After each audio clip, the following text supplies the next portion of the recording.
ये इत्तेफाक है क्या? और मैं बड़ा सीधा सरल बिल्कुल स्ट्रेट पूछ रही हूँ, ये इत्तेफाक है क्या?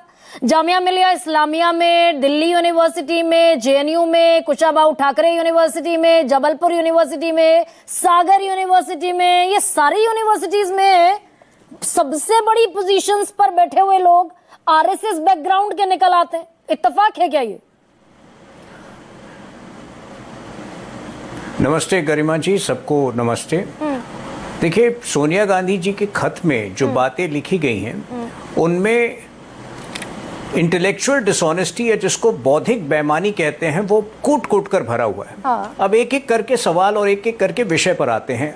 अगर जो 5 यूनिवर्सिटीज़ का आपने नाम लिया, अगर जो वहाँ वाइस चांसलर्स हैं आरएसएस से संबंध रखते हैं, तो मेरे ख्याल से ये कहीं नहीं लिखा हुआ है कि आरएसएस से संबंधित व्यक्ति हो सकता है कि वो व्यक्ति जो है आरएसएस से जो संबंध रखता है वो और विद्वान व्यक्ति हो। बिल्कुल एक आध अपवाद भी हो सकते हैं। तो ऐसा नहीं है कि जो ऐसा नहीं है कि जो त्रुटियों में पाए गए उनको रखा गया, वो निकाले भी गए। हाँ। तो मुझे नहीं लगता है कि आरएसएस कम्युनलाइजेशन, जो 3C जो उनका आरोप है, उनमें हमेशा घुमा फिरा कर वो कम्युनलाइजेशन पर तो ले ही आती है। नहीं, लेकिन तो फिर अगर कम्युनलाइजेशन जो है, आपको पता है मैं लेखक हूं। तुहिन सिन्हा, फिर ऐसा क्या है भाई कि मुगल काल नहीं पढ़ाएंगे? मुगल काल का इतिहास हटा दिया गया 2023 में। मैं वही उत्तर दे रहा हूँ आपको। नहीं, सुनिए ना, एक बार सुन लीजिए। मुगल काल का इतिहास हटाया गया, गोधरा के दंगे, गुजरात दंगे जिसमें 1000 से ज्यादा लोग मारे गए, वो हटा दिया गया। आरएसएस पर बैन लगा महात्मा गांधी की हत्या के बाद, उस बैन के अंश हटा दिए गए। महात्मा गांधी की हिंदू मुस्लिम एकता की खोज के हिस्से हटा दिए गए। यहां तक कि पहले शिक्षा मंत्री मौलाना अबुल कलाम आजाद का नाम हटा दिया। क्यों भाई?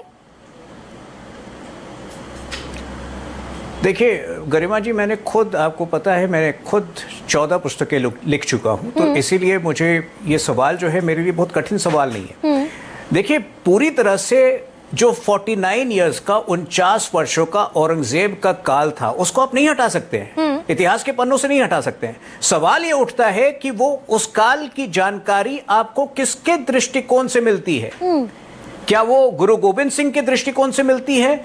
क्या वो छत्रपति शिवाजी महाराज के दृष्टिकोण से मिल्ती है? या फिर क्या औरंगजेब को ग्लोरीफाई किया गया है? नहीं, और जब तो भी मुझे खुद बहुत अच्छी तरह याद है कि जब हम it's not about specific Aurangzeb. Mughal काल नहीं हटाया जा सकता। आप जाके आप नहीं, आप अगर पुस्तक आपके समक्ष है तो आप निकाल के पढ़िए।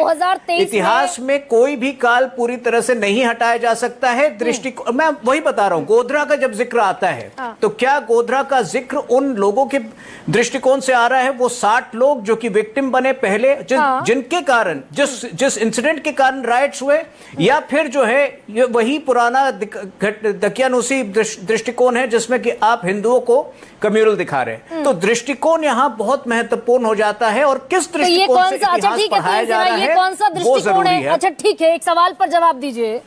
ये कौन सा दृष्टिकोण है कि एनसीईआरटी ने गोडसे को ब्राह्मण बताने वाला हिस्सा हटा दिया? और मैं पढ़ देती हूँ दर्शकों की सुविधा के लिए भी।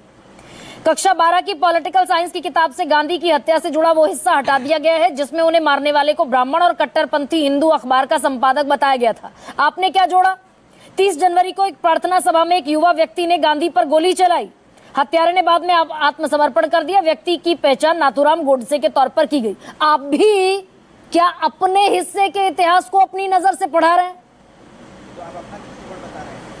देखिए, जिस पन्ने का आप जिक्र कर रही हो प्रत्यक्ष रूप से मेरे पास मौजूद नहीं है, लेकिन अगर उसमें अभी सुधार की गुंजाइश है तो उसमें अभी सुधार हो सकती है। निश्चित रूप से नथुराम गोडसे एक हत्यारे थे, और उनको एक हत्यारे के रूप में ही इतिहास में जाना जाएगा।